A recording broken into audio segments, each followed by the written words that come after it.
não é normal sentir Não é normal cólica, sentir nada, né? não é normal. Então, a mãe está com aquele bico do peito todo machucado porque a criança morde ou faz de alguma Tem uma forma. disfunção, né? A criança, o movimento de boca, o movimento da amamentação, ela está disfuncional, por isso que está machucando, não é do tipo... A gente escuta falar umas coisas do tipo, o peito vai ficar calejado e vai parar de machucar. Isso não existe muito, é uma disfunção. O bebê, conforme ele for, se nada for feito, se o movimento de amamentação se tornar funcional, realmente passa. Mas se não se tornar funcional, essa mãe vai perder a amamentação. Porque ela vai deixar de amamentar, porque ela não vai aguentar.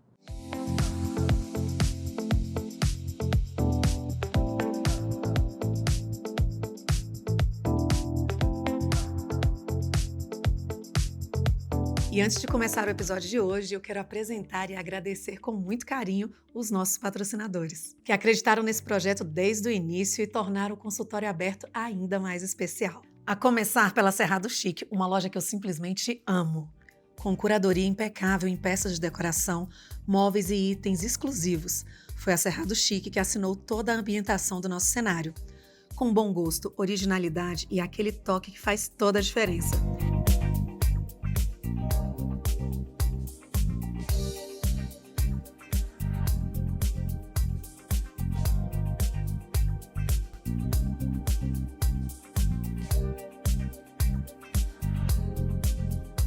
E para você que está nos acompanhando, tem 10% de desconto exclusivo na Cerrado Chic, para que você possa transformar os seus ambientes com elegância. O QR Code já está aqui e o link já está aqui na descrição. E agora eu quero apresentar para vocês a Porão 40, uma loja referência em Brasília que une sofisticação, tendência e elegância em cada detalhe. Responsável pelos meus looks, a Porão 40 reúne peças de alfaiataria impecável, vestidos versáteis e uma curadoria que traduz o melhor da moda atual. Com novidades praticamente todos os dias, a loja está sempre conectada com o que há de mais relevante no universo fashion. Perfeita para mulheres que buscam autenticidade e estilo em cada escolha.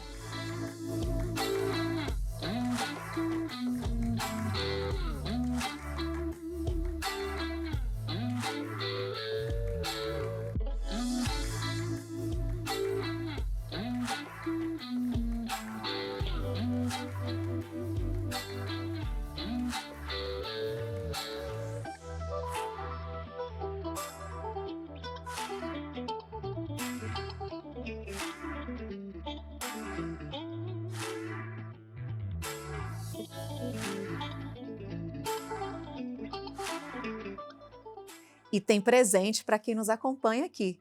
Quem chegar na loja dizendo que veio do consultório aberto ganha 10% de desconto nas compras.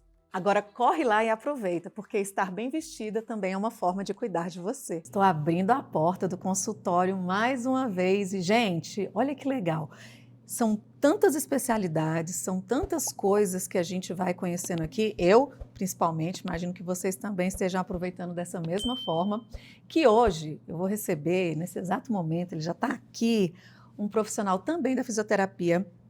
Nessa semana, inclusive, doutor, eu recebi uma fisioterapeuta, Maristela, que mudou totalmente a minha percepção sobre a fisioterapia.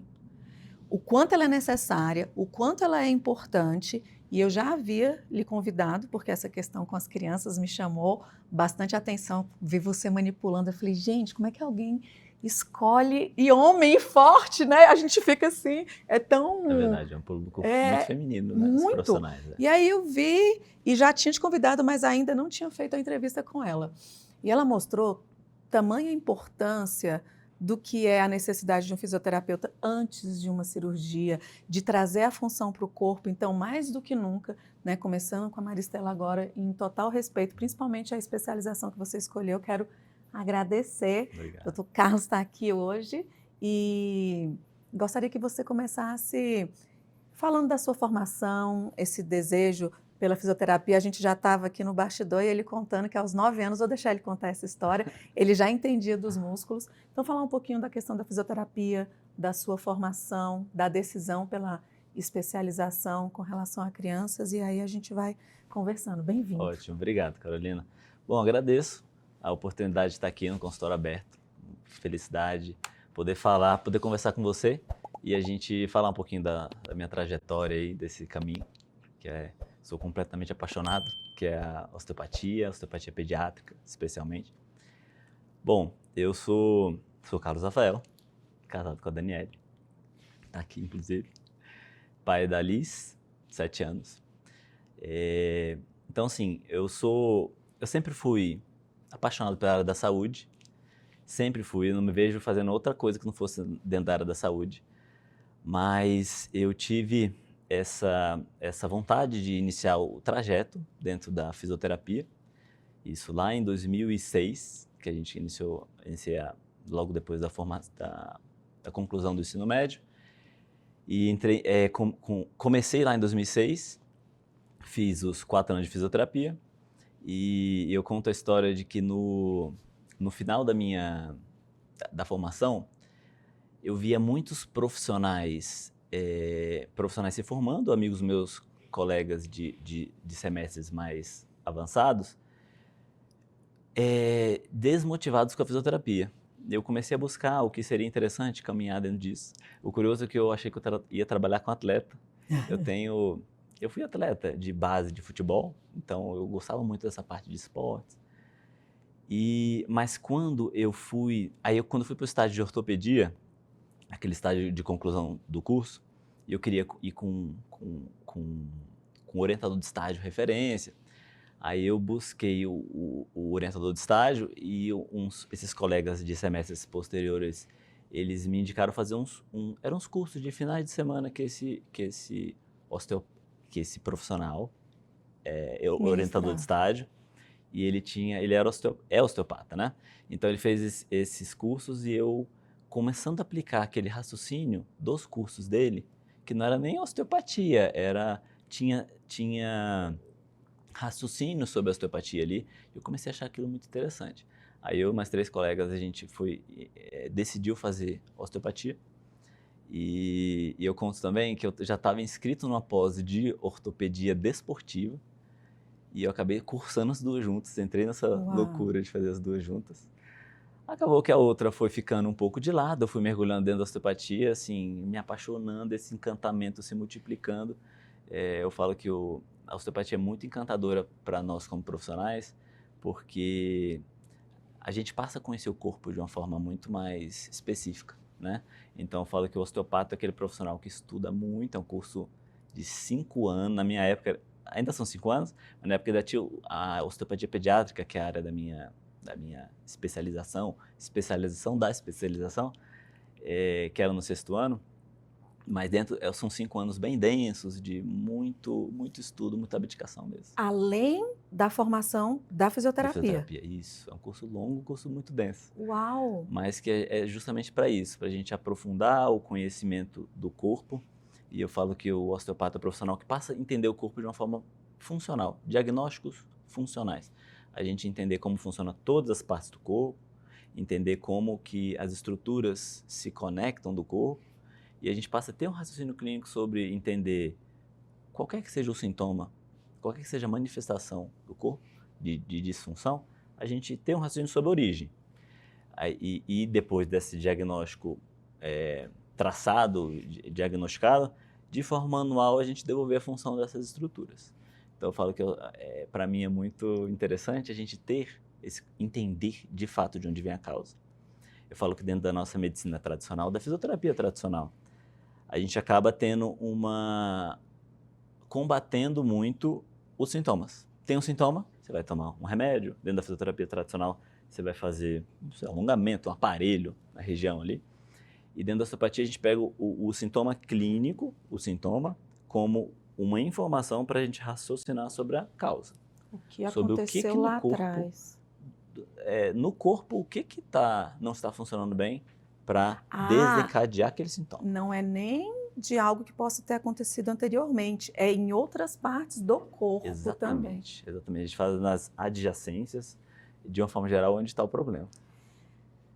Olha, o bom é que eu estou aqui para fazer todas as perguntas que você tem vontade de fazer e você imagina, né? Esse é o princípio mesmo do consultório aberto, que a gente possa aqui esclarecer dúvidas. Às vezes a gente está até assistindo algo e fica pensando, mas isso, eu fiquei na dúvida e vou só reiterar isso. Então, para se tornar um osteopata, você se forma em fisioterapia, depois escolhe essa formação, estuda mais 5 anos. Além dessa, você escolheu se especializar na osteopatia pediátrica e estendeu esse estudo. Exatamente. Aí eu fui nesse caminho aí, a gente fala de fisioterapia, mais osteopatia pediátrica, 10 anos. E ainda teve a desportiva. Isso, esse foi junto, né? Foi caminhando tudo junto. Que legal, parabéns. Eu acredito que é de extrema importância, principalmente a gente que se dispõe a cuidar de uma vida, principalmente gerar uma esperança para os pais, porque você está ali, você não tem um paciente, né? Você tem no mínimo 3, isso sem falar quando vem a avó, vô. Sempre vai. Então é muita gente junta e é necessário que realmente a gente saiba o que está fazendo, né, doutor? É isso. Então, eu falo que aquilo que eu estava falando da fisioterapia, da gente entender a causa, isso, claro que se estende aos bebês. Então, a gente fala que, às vezes, até pouco tempo atrás, poucos anos atrás, não tinha muito raciocínio sobre entender os sintomas de um bebê. E a osteopatia traz isso, por isso que eu acho muito encantador. Porque é aquela questão de achar que o bebê está sentindo isso porque tem que sentir, porque faz parte do processo de amadurecimento de um bebê. E a gente fala que os sintomas, de uma forma geral, não são de amadurecimento, são de disfunções. Então, assim, aquele bebê que nasce o bebê que chega muito neonato ali para mim, de 3 dias, na primeira semana, nos primeiros dias, de uma forma geral, são problemas de amamentação, porque é uma coisa que não tem como esperar muito, porque o bebê precisa mamar, não pode ficar dias com uma disfunção na amamentação. Então, eu falo que o bebê que não consegue abrir a boca, que está machucando o seio da mãe, ou que não está conseguindo extrair bem aquele leite, ou porque fica agitado nas mamadas, ou porque está extraindo um pouco leite e está ganhando pouco peso. Isso tudo são disfunções de estruturas e a gente consegue diagnosticar isso e melhorar. Eu falo que dentro desse... Eu gosto de falar por idades, né? O bebê que chega muito neonato, geralmente problemas na amamentação. O bebê que chega com 15, 20 dias, começa aqueles sintomas gastrointestinais, cólicas, gases, que de uma forma geral são disfunções de estruturas. Quando a gente exclui a alergia, eu falo assim, alergia, mesmo se tiver alergia dentro da osteopatia, se a gente melhorar a função de algumas estruturas, a gente vai abrandar todo esse processo. Mas não tendo alergia, a chance de melhorar de uma forma completa e total e de forma rápida é muito grande, sabe? É aquele bebê que chega muito sintomático, os pais arrancando os cabelos assim, sem dormir, com aquele desconforto do bebê, o bebê chorando de forma muito, muito intensa. E consegue ajudar nesse processo, né? Então, depois, com esse bebê crescendo, a gente fala que podem aparecer outras coisas, questões de mobilidade, um bebê que tem uma preferência de virar mais para um lado do que para o outro, pode gerar alguma assimetria craniana, às vezes isso gera muita ansiedade nos pais, e na osteopatia a gente vai tendo, eu falo, meu papel ali é acalmar os pais dessa ansiedade de ter uma assimetria craniana, ver o bebê com o crânio, com alguma alteração do formato, e a gente entender que aquilo é só um processo da gente melhorar a mobilidade, reposicionar. Se não for suficiente reposicionar, tem outros recursos, a gente pode prescrever órteses cranianas, que são o famoso capacetinho do crânio, que faz quando o reposicionamento não responde, a gente tem recursos para poder usar para poder corrigir essa questão craniana, sabe? É algo que a gente tem um projeto logo para agora, para o segundo semestre de 2025, a gente implementar na clínica o escaneamento craniano, escaneamento 3D. A gente fez esse investimento lá de ter um aparelho moderno, um aparelho de última geração para poder fazer esse escaneamento craniano. E a prescrição de órtese quando for necessário, né? Eu falo que nosso grande objetivo de fazer isso era trazer para Brasília essa opção para os pais, porque Brasília tem empresas que fazem órtese, mas eu não conheço nenhum osteopata que pode dar o recurso, que pode gerar essa confiança dos pais de entender que só vai ser prescrita a órtese quando realmente precisar e que a gente tem outros caminhos também, né? Que a gente tem outras empresas que talvez direcionam, porque é é a forma com que eles trabalham, então acaba direcionando muito para isso. Então, o objetivo é a gente ter trabalhar com ética e trabalhar ter essa confiança dos pais entenderem, ó, vamos lá na Osteopatia Capital, que é o nome da nossa clínica, que lá os profissionais vão realmente direcionar da melhor forma o tratamento desse bebê. Quando realmente houver, né, um Necessidade. problema e essa necessidade, maravilha. Isso é tão importante, né? Eu me lembro que a primeira vez que eu fiquei receosa com algo, eu tinha ido a um nutricionista, isso bastante tempo atrás, ali no início da juventude, e aí ele passou um monte de coisa, e era para comprar na loja de baixo, que também era dele, né? Eu acho que entrou alguém e falou, cadê fulano e tal. Ali foi o primeiro momento que eu falei assim, poxa, será? E precisava disso tudo, né? Então, é muito bom mesmo quando a gente tem essa... Até porque, né, o Brasil tem essa cultura do jeitinho de... infelizmente, a gente acaba desconfiando, né? Uma situação ruim, essa ausência de valores, às vezes, mas é muito bom quando se tem essa possibilidade dessa clareza, né? Fico realmente... Você me trouxe uma situação que eu não tinha pensado sobre, que é essa questão de... Não é normal sentir cólica. Não é normal sentir nada. Né? Não é normal. Então, a mãe está com aquele bico do peito todo machucado porque a criança morde ou faz de alguma forma. Tem uma disfunção, né? A criança, o movimento de boca, o movimento da amamentação, ela está disfuncional. Por isso que está machucando, não é do tipo... A gente escuta falar umas coisas do tipo, o peito vai ficar calejado e vai parar de machucar. Isso não existe muito, é uma disfunção. O bebê, conforme ele for, se nada for feito, se o movimento de amamentação se tornar funcional, realmente passa. Mas se não se tornar funcional, essa mãe vai perder a amamentação, porque ela vai deixar de amamentar, porque ela não vai aguentar. Então é isso que antigamente a gente via muitas pessoas perdendo, as mães perdendo o aleitamento materno, que é tão importante para o bebê, porque não tinha recurso. Não, e eu, sério, nunca ia imaginar que seria na osteopatia que isso poderia ser corrigido. Gente, então eu penso assim, se eu que ainda busco, estudo, não tive esse acesso, tudo bem que eu já não... Eu falei em amamentação uma única vez, eu tenho um filho, né? O Gui já está com 20 anos. E realmente não é do meu ciclo, né, de conversa, mas mesmo assim, por estar sempre presente na saúde. E o que você faz? Você vai fazer uma consulta, só para ficar mais claro aqui, para que você, se tivesse a dúvida, assim como eu, saber como é que vai ser. Você vai fazer exercício com essa criança, porque é com a criança, né? Ou essa questão toda familiar ali, como é que acontece? Não. Conta pra gente. O trabalho da osteopatia, a gente manipular o paciente mesmo. No caso, o bebê que é o paciente, né? Então, a gente fala que, falando sobre essa questão da amamentação, depois eu vou passando sobre os outros sintomas também. Mas falando sobre a amamentação, o bebê que não abre a boca, eu não vou lá e vou abrir a boca do bebê. A gente vai trabalhar no crânio. Eu falo, é importante a gente saber, é importante a gente falar que são toques extremamente sutis. É um trabalho muito mais, um trabalho membranoso que a gente fala, do trabalho do crânio do bebê, né? O bebê não abre a boca porque tem, por posições intraútero, alguma restriçãozinha. Eu falo que a gente passa na coluninha do bebê e consegue perceber se tem alguma restriçãozinha, e o bebê tem de posição intraútero, restrição, e pode gerar uma tensão na coluna torácica, que sobe lá e gera uma tensão oral, que atrapalha o aleitamento. Mas a gente pode ter tensões, chamamos de tensões membranosas no crânio, que atrapalha de fato o movimento de mandíbula para a abertura da boca.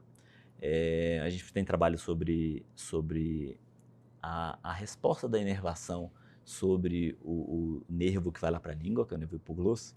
Então a gente tem trabalho sobre isso. Então eu sempre falo que isso de toque sutil, o toque é extremamente sutil. Eu brinco sempre com os pais quando entram lá, os pais entram na primeira consulta assim, apreensivos com o bebê, o que vai ser feito. Aí eu vou tentando quebrar esse gelo para poder eles ficarem mais confiantes. Eu sempre falo, ó, é mais fácil vocês acharem que esse meu toque sutil não vai acontecer nada do que vocês acharem que tá pegando forte ou que tá, enfim, que tá machucando. E de uma forma geral, os pais chegam apreensivos, achando que o bebê vai chorar muito e o bebê fica geralmente Numa boa. muito tranquilo, porque as liberações do crânio, elas são muito relaxantes mesmo, sabe? Então os bebês curtem muito. Ele olhou, eu não vou abrir a boca da criança, falei, será que ele leu aqui? Porque para mim era exatamente isso que ia acontecer, vamos fazer essa É o que a manipulação. gente Gente, pensa, que né? específico, Não, a então, gente não faz nada disso. uau! É muito, eu falo que é um trabalho membranoso. Se a gente pegar no osso temporal aqui do crânio e ele tiver uma disfunção, a gente fala, disfunção é isso, é deslizamento. Então, o crânio de um adulto, eu vou tentar saber, o crânio de adulto ele tem movimento. O nosso crânio, o encontro dos ossos, né? O nosso crânio é uma calota cheia de peças que se encaixam. Então, essas peças, elas movimentam, elas precisam de movimento. Do adulto movimento, de um bebê muito mais. Então, quando a gente testa esse deslizamento e percebe que tem alguma restrição, é isso que a gente percebe que é isso que está atrapalhando a abertura da boca. E é importante a gente saber que é isso. A mãe vai para a amamentação 10 minutos depois, 5 minutos depois, e percebe, nossa, já está diferente. Porque é uma coisa que não é que, claro, os dias pós continuam acontecendo, mas é uma coisa que as mães percebem de uma forma geral, instantânea. Claro que depende do grau de tensionamento, mas esse tensionamento que libera, tensionamento membranoso, eu falo que não é músculo. A gente tem a ideia de que quando faz tensionamento, a gente pensa logo em músculo, mas é um tensionamento membranoso, por isso que é muito específico, sabe? É um trabalho muito específico. Esse trabalho do crânio, não sei de nenhuma outra profissão, de nenhuma outra parte que faz esse trabalho craniano que é tão importante. Eu vejo como muito importante. Super, super. Eu acho que agora faz até mais sentido ainda, por isso que eu te falei que eu fiquei muito feliz em ter ouvido a Maristela, que é alguém que se posiciona e mostra a fisioterapia de uma outra forma, de uma importância para trazer a funcionalidade. E eu até falei para eu tive um derrame pleural e foi um fisioterapeuta que me ajudou pra caramba. Se não fosse aquelas bolinhas insuportáveis soprando Exercícios e fazendo, respiratórios. levanta, vamos lá. Então eu já tinha esse respeito, entendia mais do jeito, e agora você trazendo isso, cara, é de uma extrema importância específica e especialidade, porque né, esse estímulo ali vai fazer com que o retorno dessa função normal aconteça. E voltando para as disfunções, fala com a gente agora sobre a questão Do digestivo. porque tem, do digestivo, né? Porque é refluxo, tem cólicas, gases, tudo isso. Que não é porque a mãe comeu feijão. A gente fala que os alimentos, claro, que existem muitas linhas, né? Uhum. Enfim, tem linhas que falam que não passa pelo leite da mãe. Eu sou da linha que acredita que sim, passa. Mas eu dou como exemplo assim, um bebê que tem alergia, a mãe tem que parar de consumir leite e derivados. Porque isso, se não passasse pelo leite, imaginamos que não iria agredir ali o bebê. Mas quando a gente vai falar de diagnóstico de endosteopatia, que são diagnósticos funcionais, falamos que assim, se o bebê tem sintomas digestivos, o que comanda a função digestiva é especialmente a inervação. E eu gosto desse exemplo das causas dos sintomas digestivos, porque o que comanda a função digestiva é a inervação, e essa inervação lá vem do crânio, nervo vago, de uma forma geral, a gente vai diagnosticar as disfunções digestivas no crânio.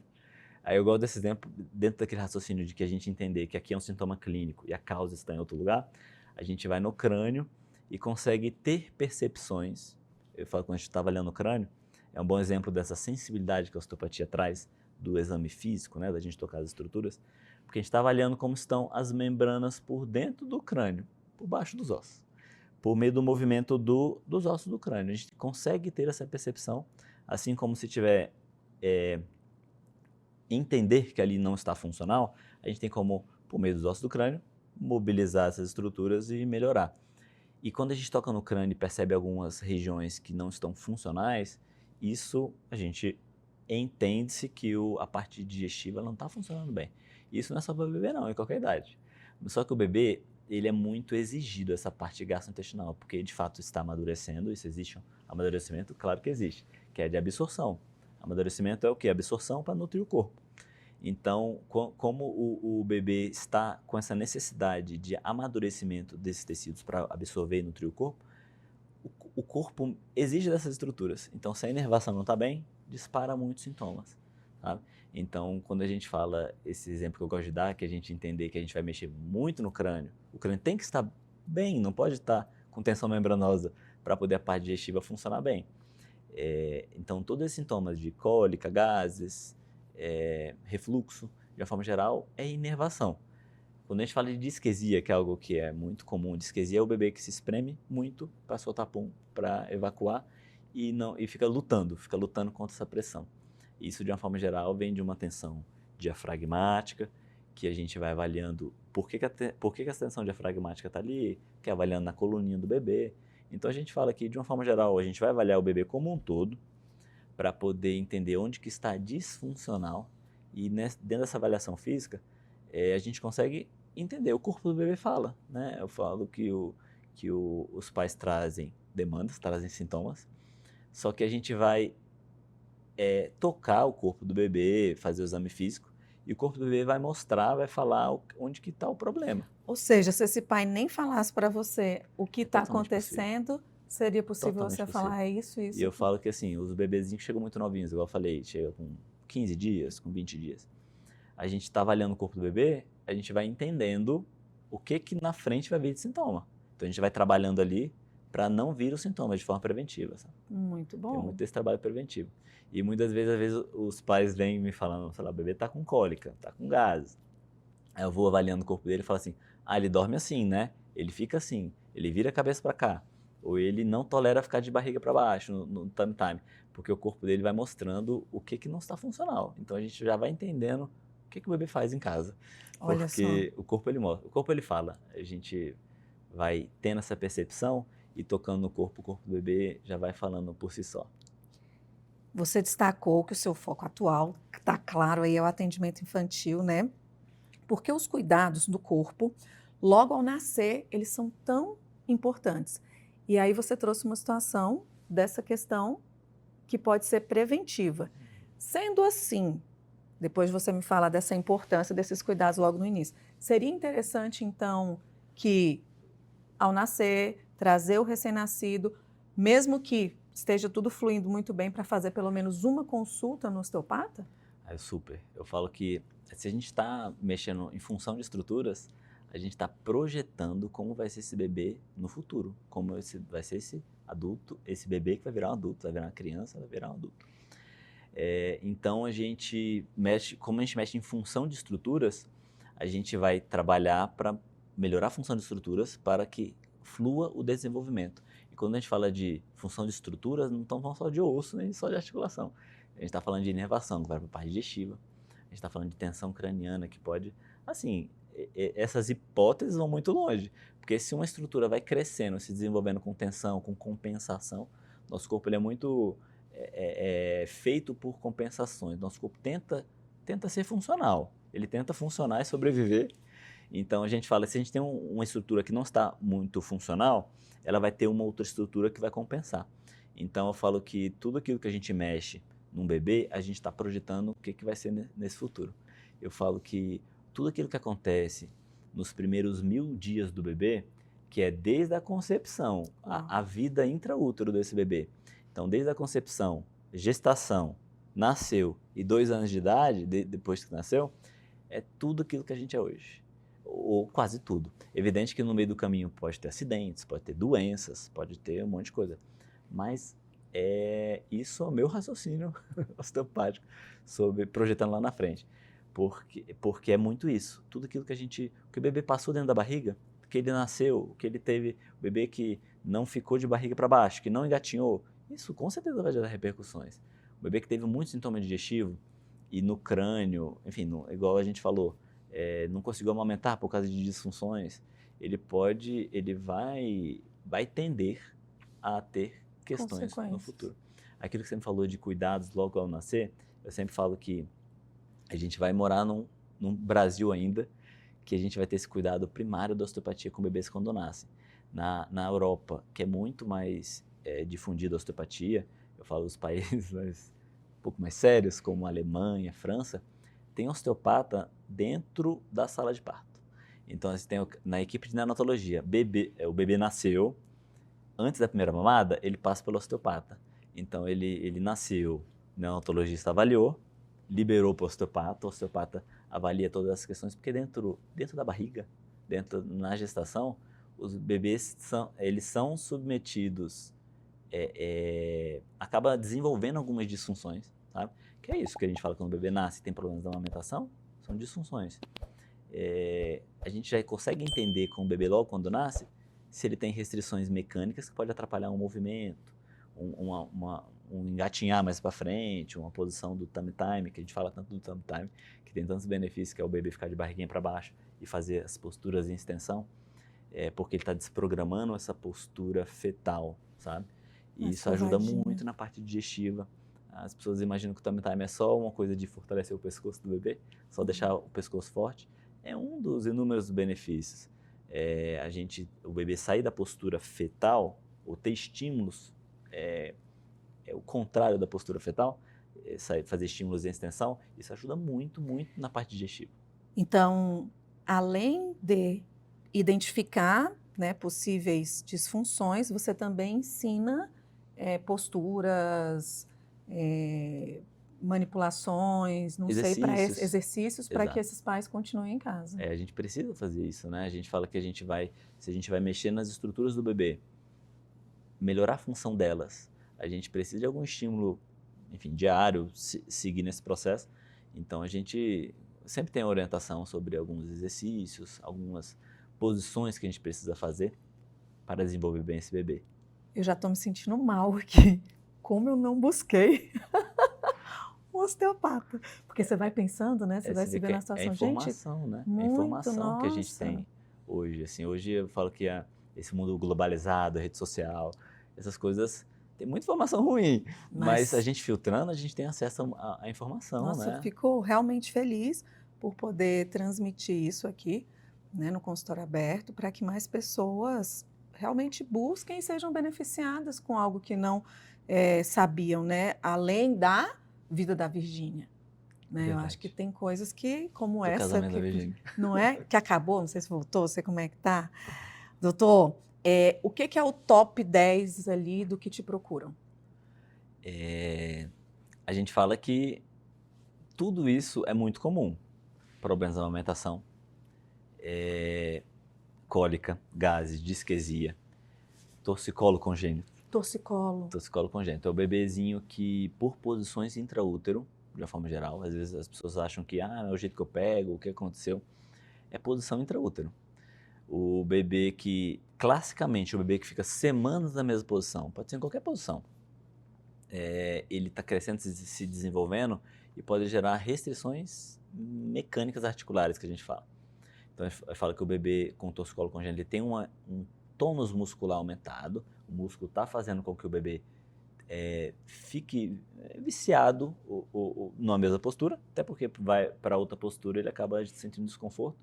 Então, o bebê, muitas vezes, vira só para um lado, pode gerar assimetrias cranianas, isso do crânio do bebê crescer de forma assimétrica, porque está apoiando muito de um lado e o crânio vai crescendo para as partes livres, então vai gerando algumas assimetrias. O bebê que, como esses sinais clínicos assim, do bebê com torcicolo, ele às vezes mama só num peito da mãe, no outro recusa, ou a mãe tem que adaptar a posição, porque o bebê não tem mobilidade. Então isso é muito comum. Não tem a ver com o peito, então? De uma forma geral, não. De uma forma Olha geral, só. não. É muito difícil. Assim, se a mãe tiver... Exemplo, se a mãe fez mamoplastia, algumas coisas, pode atrapalhar essa fisiologia. Mas, de uma forma geral, são disfunções do bebê. Quando eu tive o Gui, isso há 20 anos atrás, ainda não tinha tanto silicone, nem era nessa época. Então, o que se ouvia não gosta tanto desse peito. Não é? Tem essa Olha coisa do bebê. Legal, ou então, assim, gente. o bebê não gosta de virar para um lado ou para o outro. Ou não gosta de ficar no tummy time, a história do não gostar.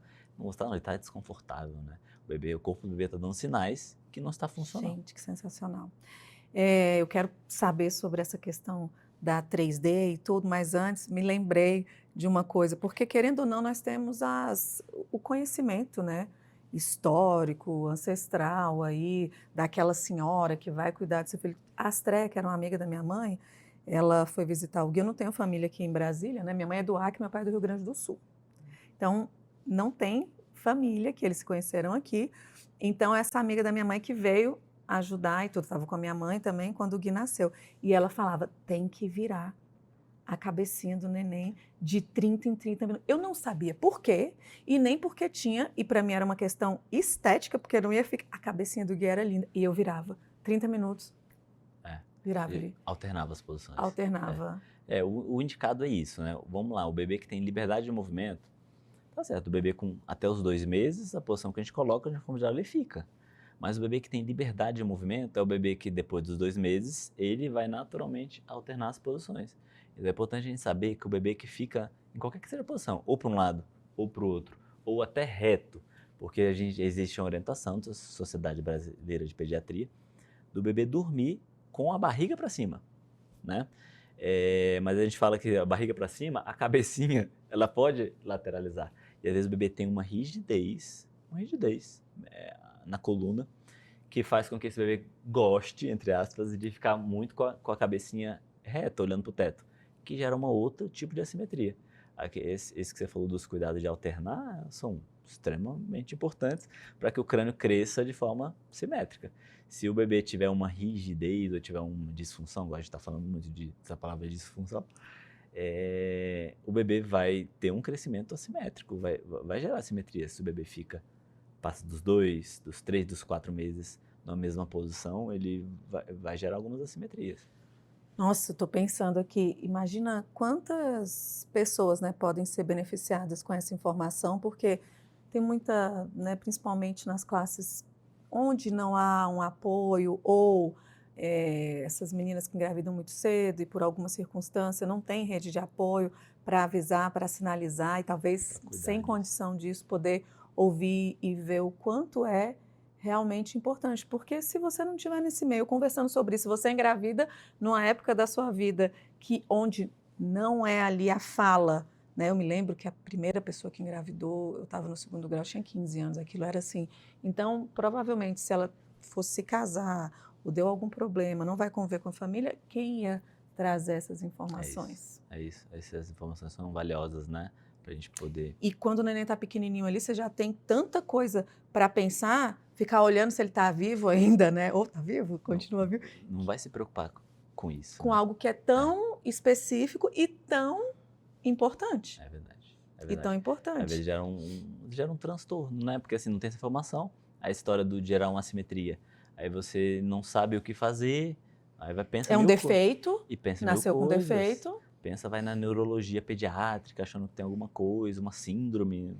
Os problemas vão longe, né? Porque você coloca lá no Google Sim. assimetria craniana e pode aparecer um monte de coisas, né? Então, essas informações são importantes. Muito, muito, muito. Me explica como é que funciona esse escaneamento 3D, o que é, né? E essa órtese para essa assimetria? O escaneamento 3D, ele eu falo que é o padrão ouro para diagnosticar e acompanhar assimetrias cranianas. Então, é um aparelho que emite, não vou saber tecnicamente falar, mas ele emite, capta imagens, vamos falar dessa forma. Então, ele vai captando imagem do contorno de uma estrutura.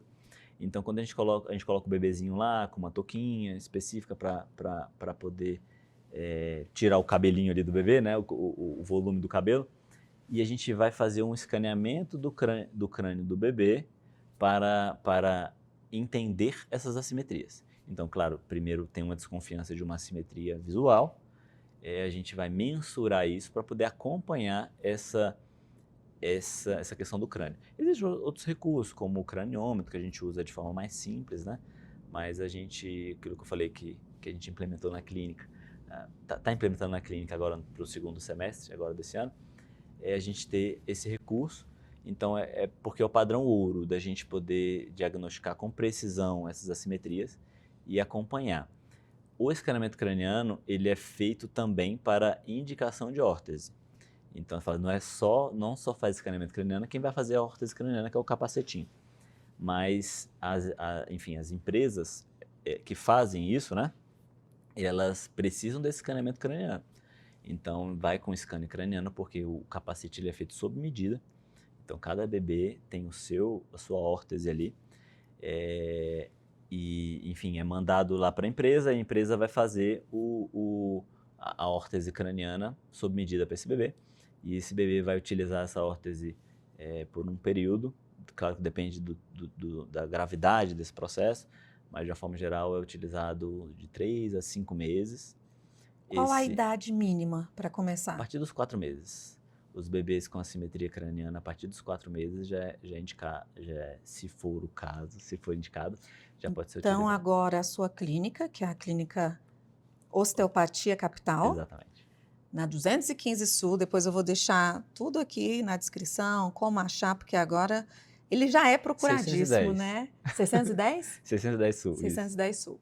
E vamos deixar aqui todo o endereço. Então, a partir de agora, lá na clínica, não vai ser só um local onde há o diagnóstico e você vai mandar para outro lugar. Não. O escaneamento vai ter na clínica e também a própria órtese vai ser feita na clínica. Exato. A ideia é essa, a gente ter todos os recursos ali para fazer, quando for necessário, utilizar a órtese craniana, a gente poder ter esse recurso lá também. A gente falou sobre a idade inicial, é importante falar sobre a idade final, porque o bebê, ele de uma forma geral, a gente usa para iniciar o tratamento de 12 a 14 meses. Então, a partir de um ano, porque depois de 1 ano e 2 meses, a gente acaba perdendo esse recurso. Então, quando tem aquele bebê que eu estou acompanhando e a gente precisa de um reposicionamento para poder corrigir o crânio, ou porque os pais não estão conseguindo, porque o bebê não aceita, ou porque os pais não estão engajando, ou enfim, às vezes as pessoas têm 5, 6 filhos e tem dificuldade de acompanhar essa questão do posicionamento, aí eu tenho que falar com eles, a gente tem que fluir esse processo, porque depois de 1 ano e 2, não vai ter mais esse recurso. O tratamento com a órtese ele tem que finalizar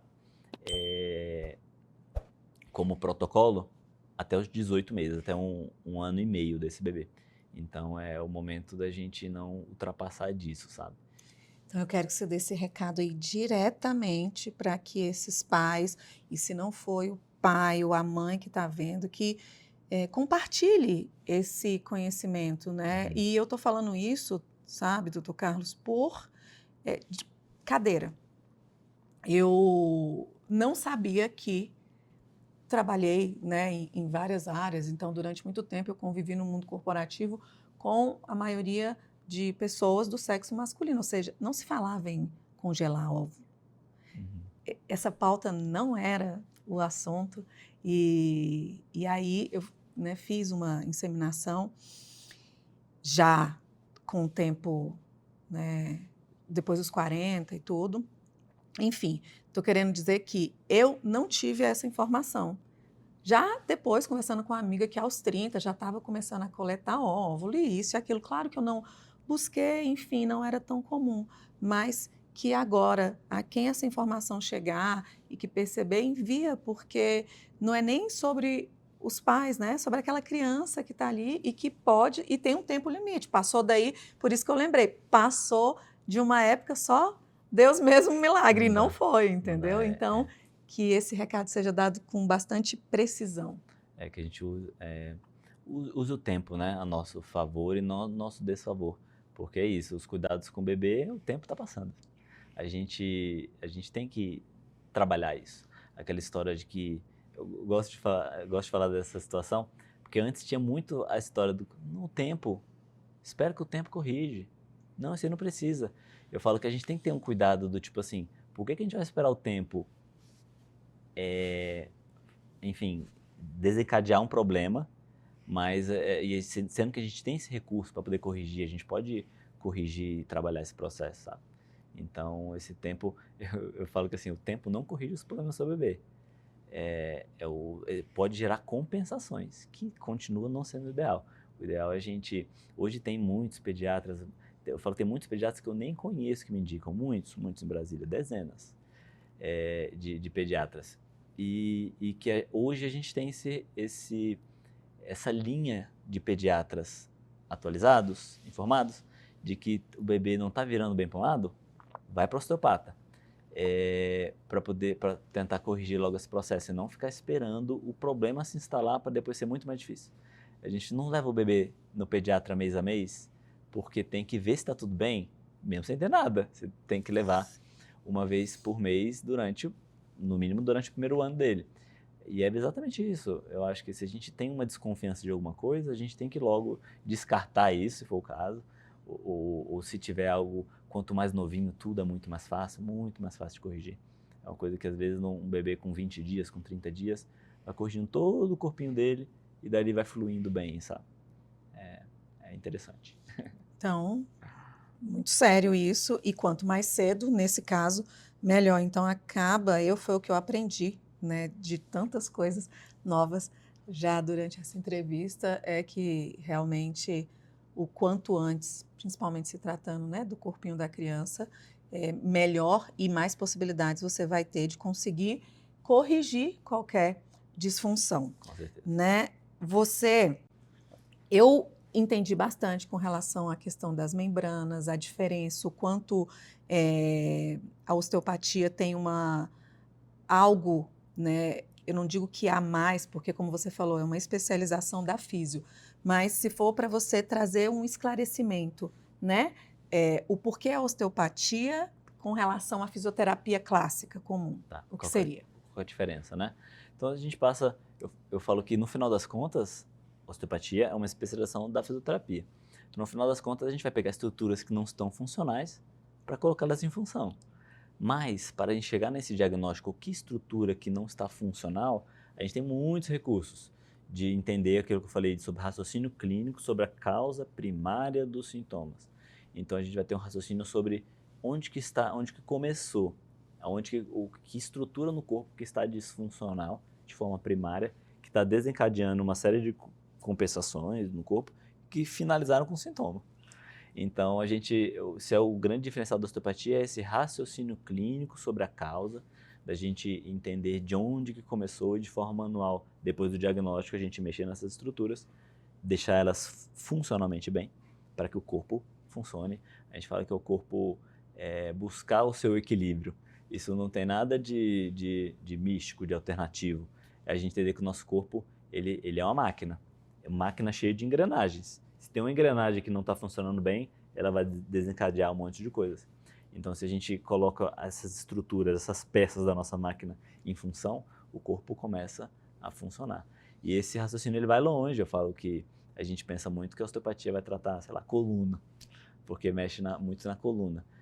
Longe de ser só a coluna do nosso corpo, né?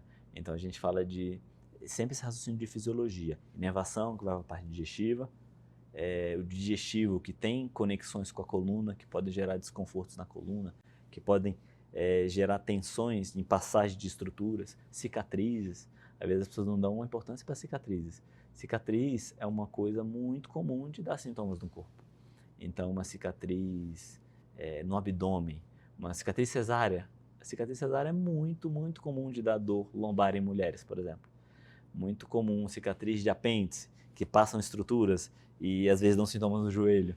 Eu falo que as pessoas às vezes vão buscar entender por que está o problema nesse joelho, eu vou fazer uma imagem do meu joelho. Só que o problema está no abdômen, está na coluna lombar.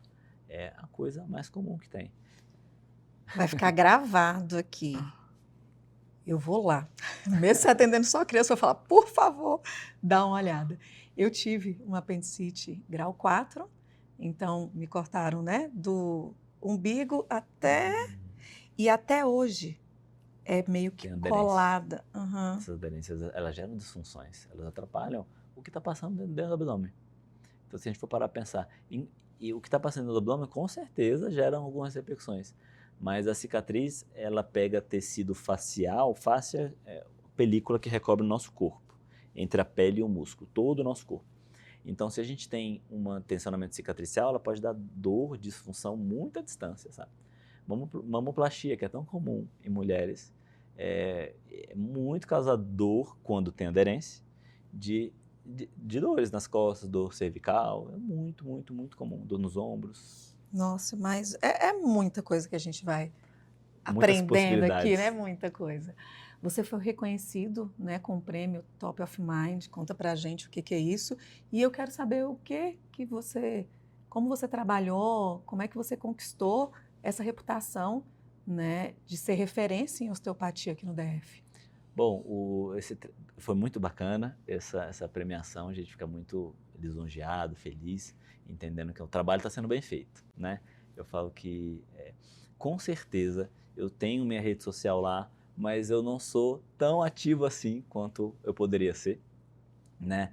Mas por isso que eu falo que o prêmio foi muito trabalho de bastidor mesmo, né?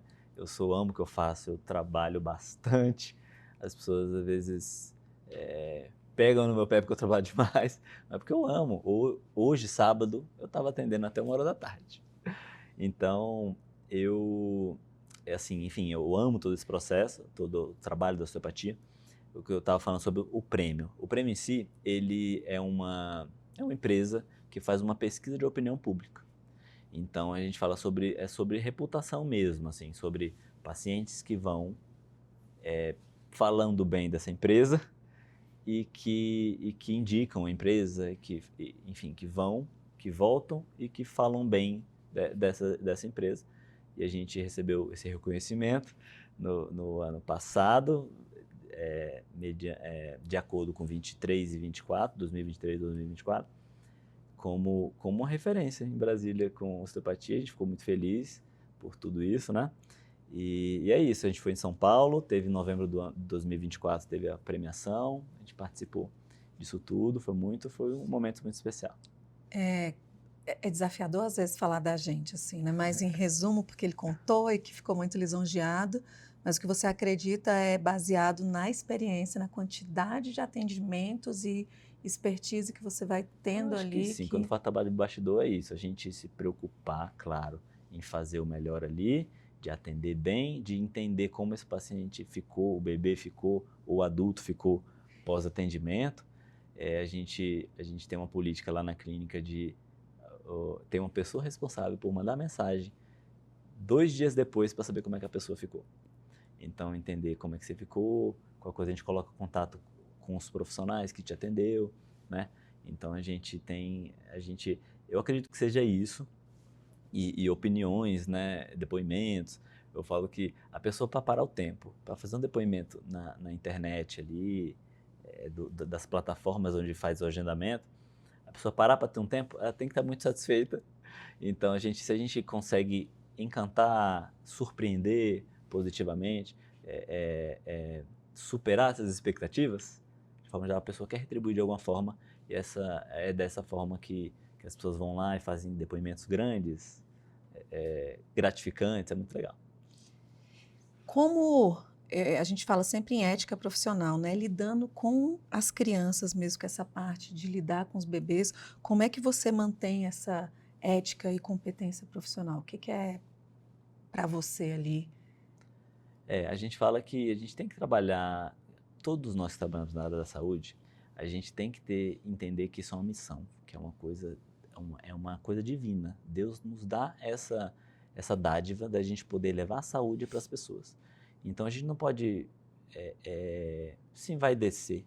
Eu acho que a gente tem os prêmios, a gente entende que é uma coisa legal, porque o trabalho foi bem feito, mas entender que é uma missão, é uma dádiva de Deus, de a gente fazer aquilo para levar, e é uma responsabilidade. Eu acho que a gente tem que entender que essa responsabilidade a gente tem que levar a sério, porque a gente está cuidando se eu estou cuidando de bebês, eu estou projetando pessoas futuras que vão, enfim, vão cuidar desse mundo, desse país mais para frente. Vão cuidar da gente? Isso. E eu falo que a ética acho que vai em cima disso, de responsabilidade, da gente entender que a gente tem que fazer a coisa direita e tem que entender que é uma dádiva, uma coisa divina. Para as mães aí ficarem, quem sabe, felizes, e os profissionais, que com certeza, né, alguém que chega a ser referência em uma cidade acaba sendo visto também por outros profissionais que gostariam de ser mentorados, de aprender Quais são os projetos aí online para mães não só de Brasília, mães e pais, né? Como fora e profissionais também. Existe?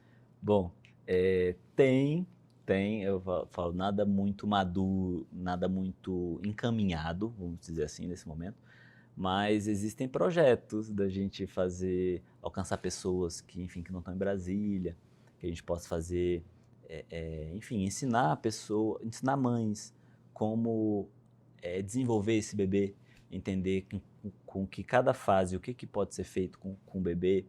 Então, isso existem projetos da gente alcançar essas pessoas que não estão aqui, que não têm acesso à consulta, enfim, que às vezes não tem o recurso para poder se passar no consultório e que possa ter esse recurso da mãe mesmo poder fazer.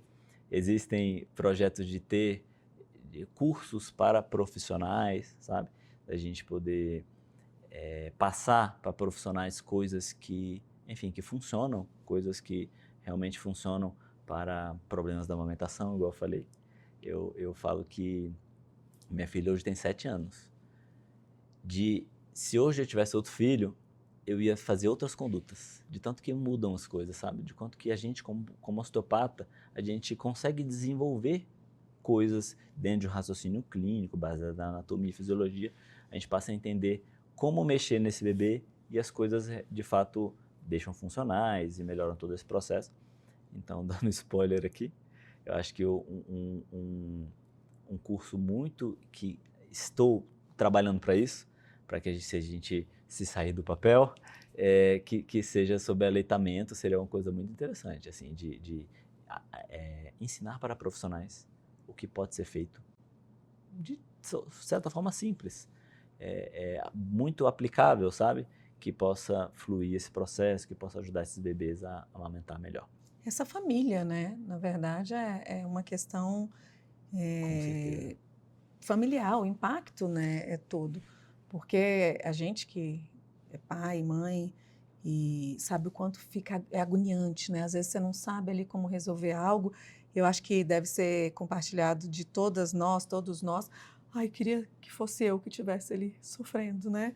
Então dá para escolher ninguém mais sofrer e É verdade. buscar, né, o conhecimento efetivo, adequado, Tem né? muitos recursos, tem sim. Olha, ele vai ter que voltar pelo menos umas 2 ou 3 vezes, que eu tenho mais 1000 coisas a perguntar. Isso porque a gente falou ali do bebê, né? Quantas outras coisas aí a osteopatia pode fazer por pessoas com dores que não se entende no pescoço, Isso. né, na coluna, perna, tanta coisa. Já está feito o convite para você voltar, porque ele ensina de uma maneira tão clara. Sendo assim, as coisas têm que sair do papel, Ô, viu, Carolina, doutor? obrigado.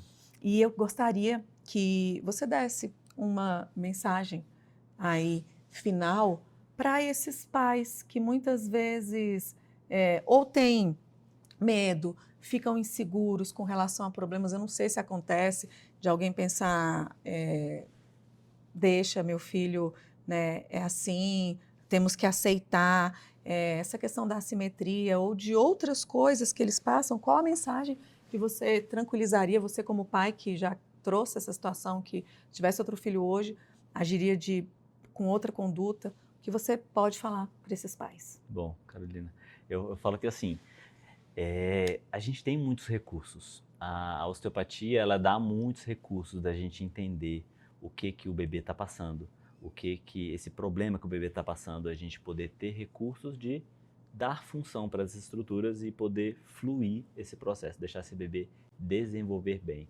A gente tanto dá o conforto de hoje, a melhora da função de hoje, mas projetar esse bebê no futuro, como que ele vai ser quando for adulto, e tudo isso passa muito pelos cuidados de hoje. Então, se tem um bebê com sintomas, se tem um bebê com assimetria craniana, se tem um bebê, enfim, com qualquer alteração, a gente tem recursos, a osteopatia nos dá muitos recursos, muitos caminhos para poder melhorar todo esse processo. Então, a gente não precisa sofrer, não precisa ter esses problemas, a gente consegue encaminhar e fluir bem todo esse processo. Sensacional, obrigada, viu? Obrigado, Foi Carolina. realmente, tive que esperar para conseguir falar com ele, porque a agenda é lotada e agora a gente não tem dúvida nenhuma do motivo, né, do porquê, Obrigado, Carolina. e que você realmente coloque em prática essa questão dos cursos, né, até desse ensinamento para a própria mãe, porque dá para perceber no seu olho, né, grita aos seus olhos o quanto você ama, você Que bom. verbalizou isso, e poder impactar de alguma forma mais pessoas, né, eu de verdade lhe encorajo, conte com a gente aqui Obrigado, para viu? que você coloque em prática esse projeto. Obrigadão Muito obrigado, mesmo, viu? obrigada, Foi um igualmente. prazer falar com você. E, como eu falei aqui na descrição, vão ficar todas as formas de você encontrar não só a Clínica Capital, como também o doutor, e até o próximo Consultório Aberto.